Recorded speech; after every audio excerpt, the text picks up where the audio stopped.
हस्तांतरित की जा चुकी है। इसके साथ ही महिला एवं बाल विकास विभाग द्वारा 324 नए क्रेश सेंटर खोले जा रहे हैं।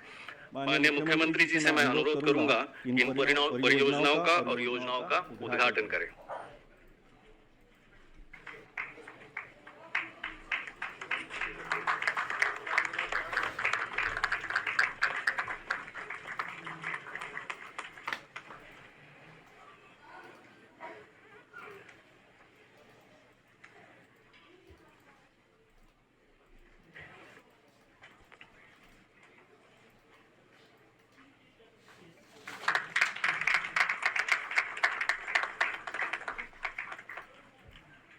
सभी पत्रकार एवं छायाकार मित्रों का, हमारे सभी इलेक्ट्रॉनिक मीडिया के सभी कैमरामैन और सभी हमारे फोटोग्राफर्स,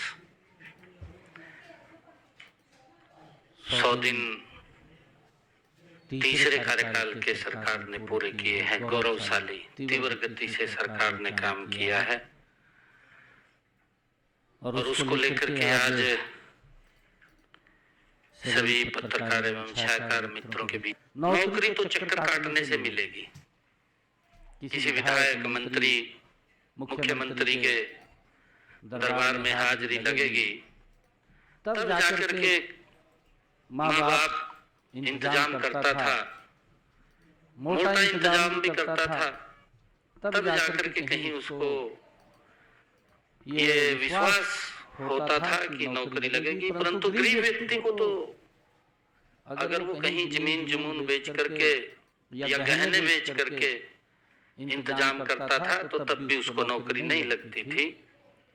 दूसरा हमने बड़ा काम जो किया है, जो हमारे कर्मचारी थे, कर्मचारियों के ट्रांसफर पॉलिसी ला करके, नहीं तो एक बड़ा हरियाणा प्रदेश के अंदर ये एक सिस्टम घर बैठे व्यक्ति को सम्मान देने का काम किया है। आज मुझे खुशी है कि मैं आज आप लोगों से रूबरू हो रहा हूँ। आज पूरे हरियाणा प्रदेश के हमारे सभी कर्मचारी भी आज शायद देख रहे होंगे इस बात को, परंतु मैं ये कहना चाहता हूँ कि 95% कर्मचारी आज इस हमारी ट्रांसफर पॉलिसी से संतुष्ट हैं। अगर कोई 5%, 2%, 3% अगर कोई दिक्कत आती है, क्योंकि उसको भी एडजस्ट करने का काम करते हैं, परंतु आज हमारे कर्मचारी भाइयों को चक्कर काटने की आवश्यकता नहीं है। ये ट्रांसफर पॉलिसी जो नीति लागू की है, ये हमारा देश का पहला राज्य है जिसने इसको लागू किया है।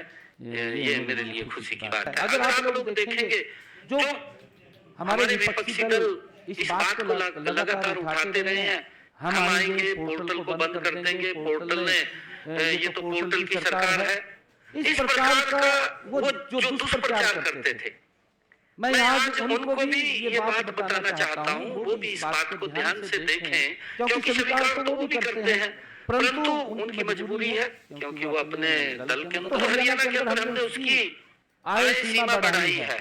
हमने 1,80,000 किया है और 1,80,000 की किसी की अगर इनकम होगी तो उसको इस सरकार की योजनाओं का वो लाभ मिलना शुरू हो जाएगा।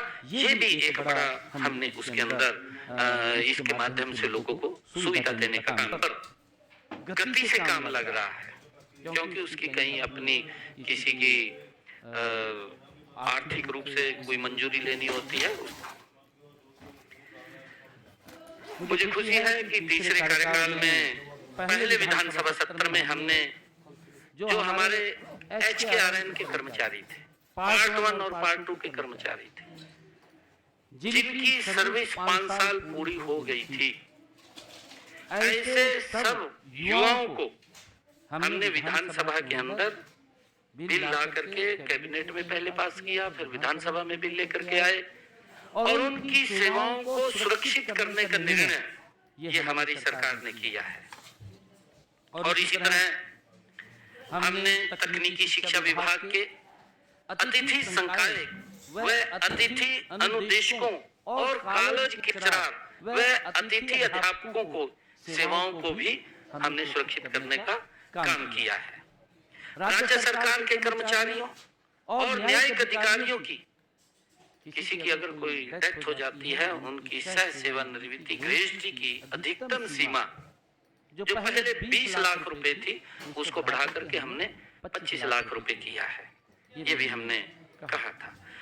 हमने ये भी कहा था अपने संकल्प पत्र के अंदर, इसको पूरा किया है कि जो हमारे केंद्रीय सशस्त्र बलों और केंद्रीय सशस्त्र पुलिस बलों के कर्मियों के युद्ध में मृत्यु हो जाने पर या शहीद हो जाने पर उनके परिवारों को दी जाने वाली सहायता, पहले वो 50 लाख रुपए थी, हमने संकल्प पत्र में कहा था कि हम इसको 1 करोड़ रुपए करेंगे और हमने उसको कर दिया है। अब 1 करोड़ रुपया उन परिवारों को सहायता देने का काम हमारी सरकार कर रही है। हमने किसान हित में भी जो बात कही थी उसको पूरा, कि उनका मानदेय बढ़ाने का काम हमारी सरकार करेगी।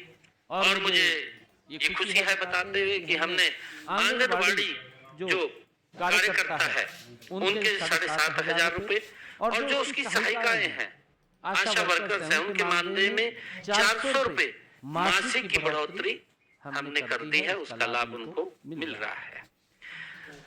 मुझे बताते हुए कि माननीय प्रधानमंत्री श्री नरेंद्र मोदी जी ने स्वतंत्रता दिवस 2023 के अवसर पर लखपति दीदी योजना शुरू की थी। उन्होंने इसकी घोषणा की थी, देश के मुख्यमंत्री रहे, उनको तब तो बेरोजगारी दिखाई दी थी, परंतु राजनीतिक दृष्टि से, क्योंकि उन्होंने राजनीति करनी है, उन्होंने जिंदा रहना है, परंतु वो इस प्रकार की घटिया राजनीति ना करें। क्योंकि मैंने इलेक्शन के अंदर भी ये बात कही थी कि आप युवाओं के साथ खिलवाड़ कर रहे हैं, युवाओं की भावनाओं के साथ विपक्ष खेलने का काम कर रहा है, दुर्भाग्यपूर्ण है, ये नहीं करना चाहिए। उन्होंने युवाओं के रिजल्ट तैयार थे जब हमने कहा था कि हम युवाओं को बिना पर्ची बिना खर्ची के नौकरी दे रहे हैं। वो जाकर के चीफ इलेक्शन कमीशन पे गए, वो कोर्ट में गए और जाकर के कहा कि रिजल्ट ना निकाला जाए। ये युवाओं के भावनाओं के ऊपर कुठाराघात ये कांग्रेस और विपक्षी दलों ने किया था। मेरे पास युवा आए, कहने लगे कि आप रिजल्ट निकाल दो। मैंने कहा कि मैं तो नहीं निकाल सकता रिजल्ट, तो क्योंकि मखा कांग्रेस के लोग वो चीफ इलेक्शन कमीशन पे गए और उसने लेटर निकाल दिया है कि जब तक कोड ऑफ कंडक्ट लगा हुआ है तब तक आप कोई भी रिजल्ट नहीं निकालेंगे। और किस प्रकार से उनकी भावनाओं के साथ खेल रहे थे, किस प्रकार की बातें इलेक्शन में कर रहे थे। वो ये बात की मैं अपने हिस्से की नौकरी दूंगा, कोई बोल रहा था कि मेरे जितने हिस्से में आएंगे उतनी नौकरी दूंगा।